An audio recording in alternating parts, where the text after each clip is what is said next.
మా టీవీలో వస్తుంది బిగ్ బాస్ సెకండ్ హాఫ్ లో వచ్చాడు ప్రభాస్.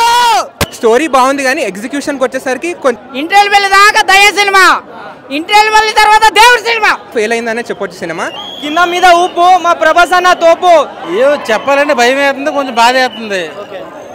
ఏదైనా తేడాగా చెప్తే రేపు కేసు చేస్తానని చెప్పి వాళ్ళు ఇష్టం అన్న స్టేట్మెంట్ వదిలేరు. న్యూజిలాండ్ లో ఫస్ట్ హాఫ్ అంతా ఏంట్రా ఈ లొకేషన్ ఏంటి, ఈ 40 నిమిషాలు ఇక్కడే చూస్తున్నాడు, ఇక్కడే ఫైట్లు, ఆ జనం ఒక 50 మంది కన్నా ఎక్కువ లేరన్న ఫీల్ అయితే ప్రతి ఒక్కరికి కలుగుద్ది. మంచి ఫ్యామిలీ ఏదన్నా మంచి చేసిందంటే కన్నప్ప సినిమా తీయడం అనే చెప్పొచ్చు అనమాట. ఫస్ట్ హాఫ్ అంతా దయ సినిమా, ఇంటర్వెల్ వెళ్ళి దాకా దయ సినిమా, ఇంటర్వెల్ వెళ్ళిన తర్వాత దేవుడి సినిమా. ఎందుకో తెలుసా, అందులో మరో ప్రభాస్ ఉన్నాడు, దేవుడు ఉన్నాడు, మరో కలియుగ రాముడు, మరో కలియుగ భీముడు, మరో కలియుగ కృష్ణుడు, మరో కలియుగ దేవుడు ప్రభాస్. ఆయన లేకపోతే సినిమా మొత్తం 7 గంటల వెంకటరమణ.